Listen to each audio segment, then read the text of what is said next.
Let's turn to our next guest, our friend, Tom Fitton, doing the Lord's work there at Judicial Watch. As well, Tom, good morning, first of all. Good to have you. Good morning, Larry. Good morning, Julie. Once again, the judge had to reiterate to the Justice Department yesterday and formally say, no, this is an unprecedented raid. Stop with the hiding. Stop with the shielding. We need full transparency. And in the meantime, we're getting more leaks. The New York Times got a leak about 300 classified documents. Gee, Tom, they don't want to be transparent with you in the courtroom or with the judge, but they're fine talking to reporters at the New York Times. Well, it makes a mockery of the judicial process. They're talking about to the judge how they can't talk about who they're talking to and how they did the investigation, while at the same time, obviously, leaking it to one of the biggest media outlets in the world, the New York Times. But the judge has to decide what he's going to tolerate here, and the judge, in a decision yesterday, to follow on decisions he made last week in response to Judicial Watch and media requests to unseal the warrant affidavit and other materials, who knows what else is out there, said that he wants to defer to the government on some of these issues related to the witnesses and sources and methods and such. And I don't think he should. But in the meantime, he also said you can't have unbridled secrecy, which is exactly what the government wanted. Yeah.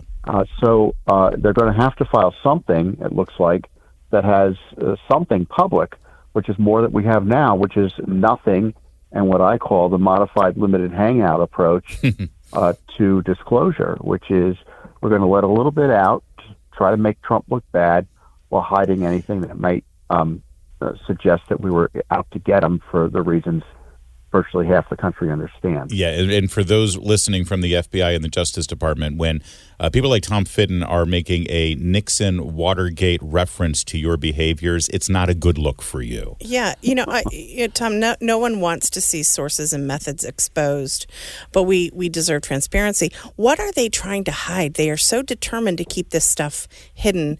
What do you think? There's 1,000 theories out there so far, but what is your theory on what they're trying to keep from the American public and investigators like you? Well, they're trying to hide everything to begin with. So, sources and methods in this context. Do they have satellites over Mar-a-Lago? Well, I don't know, but it means they were talking to lawyers who and staffers who are public officials or former public officials. So this is all just noise to distract from the fact this is what happened. Probably they went into the court and they dissembled. They suggested there were, quote, presidential records, that there were classified records on his premises at his home, when in fact the law and previous Justice Department positions have been they're not presidential records. There's no public interest in gaining access to them because the president, after he leaves office, if he has records with him, they are presumptively personal.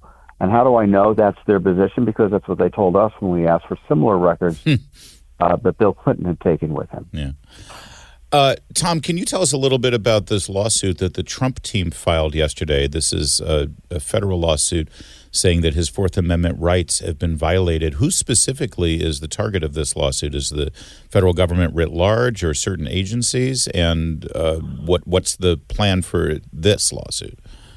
Yeah, it's against the Justice Department. The FBI is a sub-agency of the Justice Department, as I recall.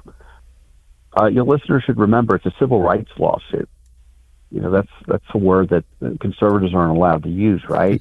But the president's civil rights were trampled, and he alleges his Fourth Amendment right specifically was trampled. They went in there with a warrant that was a general warrant, which is generally prohibited, which is a fishing expedition style warrant. Oh, you can see they wanted to, quote, seize the presidential records and any records near the presidential records. Yeah. Which on its face is dubious. And the lawsuit is well worth reading because it describes the dishonesty again of the Justice Department. The president was cooperating And, the last thing the president told the FBI before they raided his home in person, he told them, whatever they want, give them.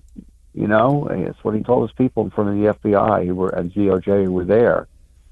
So the response to that was, we're going to raid your home. Yeah. And in fact, unprecedented and abusive. Just to reiterate that point that Tom just made, we know for a fact that there was 15 boxes, I think, that was handed over in January. Yeah. Ongoing conversations. There was more documents handed over in June. So clearly this has been a process in the works.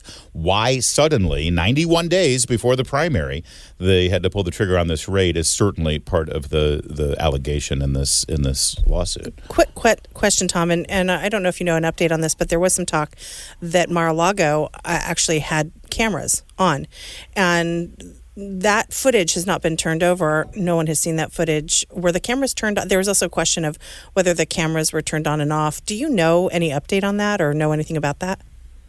I don't know. The President Trump has talked about releasing some of the footage, or people around him have. I'm not sure about that. But of course, the Justice Department is pretending there's more footage from what I seen. I think I've read that they more footage that they want. Yeah. So, there's always something else to go after Trump on. Right. And, I'm of the belief he should get all of his records back. The raid was baseless. They knew it was baseless. They, as I noted on social media yesterday, they lied to spy on him, and you can be sure they lied to raid his home. And I'm sure the court was lied to. Now, whether the court cares about it, I don't know. Well, the courts in D.C. were lied to. They didn't do much about it. Exactly. Well, that's the point. Gone are the days where the Justice Department say, hey, we wouldn't lie on a FISA warrant. We wouldn't lie on an affidavit to get a search warrant. No, we know better now. We've learned better. And they need to do a hell of a lot more to earn our trust again, especially with a baldly political move like this. Tom, real fast, and I do mean real fast, when are we expecting the response from the Justice Department here in your lawsuit? I thought it was within a week. Does that mean this Thursday? It means Thursday, August 25th. So we could get more information as soon as Thursday. We'll see. Great. All right. Thanks, Tom. Tom Fitton, Judicial Watch, judicialwatch.org. Help him out and keep the work going. Thanks, Tom.